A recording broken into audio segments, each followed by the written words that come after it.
Nakikita mo ang nakapaligid. Kahit mga kahoy dito nakatrim yan. Nakatrim sila dyan sa area nila dahil may taga-maintain ng kahoy sa train. Tinitrim nila yan ang kahoy. Tingnan nyo. Napakalinis ng kalsada at wala kang makikita na poste ng mga electric. Yung nandyan ng mga poste, yan lang yung ilaw talaga. At tingnan mo, napakaganda ng mga punong kahoy dito. Ang ganda kasi lagi yan may maintenance na tagalinis dyan. At ang lahat ng mga bahay nakatrim lahat talaga yan. May mga kasi sila dito, may tagabantay sila ng mga kahoy, tagtitrim ng mga kahoy. Kaya ang linis tingnan talaga dito.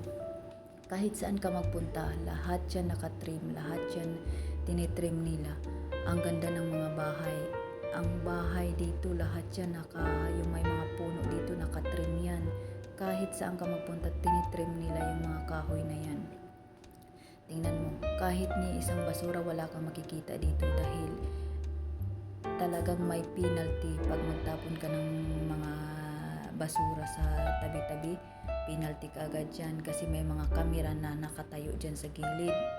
Yan ang tapos pinipicture nila kaagad kung magtatapon ka ng basura sa gilid. Tingnan mo nga, kahit saan ka magpunta wala kang basurang makikita dito.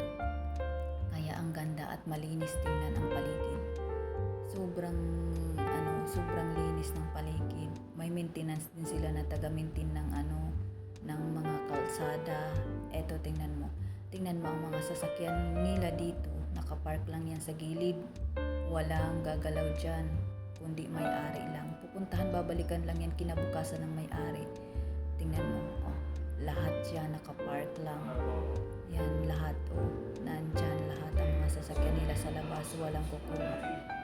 Ay naku, ang ganda talaga tingnan, ang linis pa. Tingnan mo, ang mga malalaking basura nila nilalagay nila talaga sa basura at talaga siya.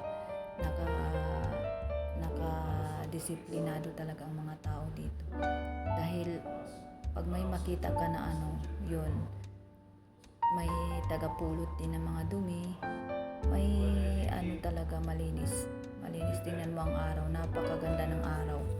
Ay naku, ang ganda talaga ng araw tingnan. Parang nakakamiss yung nasa gilid ka ng dagat tapos inaano mo yung pababa na araw. Ang ganda.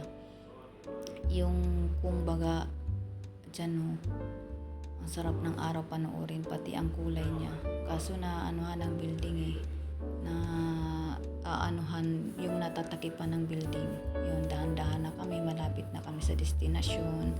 Kaya yan, andyan na kami, malapit na talaga, as in. Thank you for watching. Masalamat.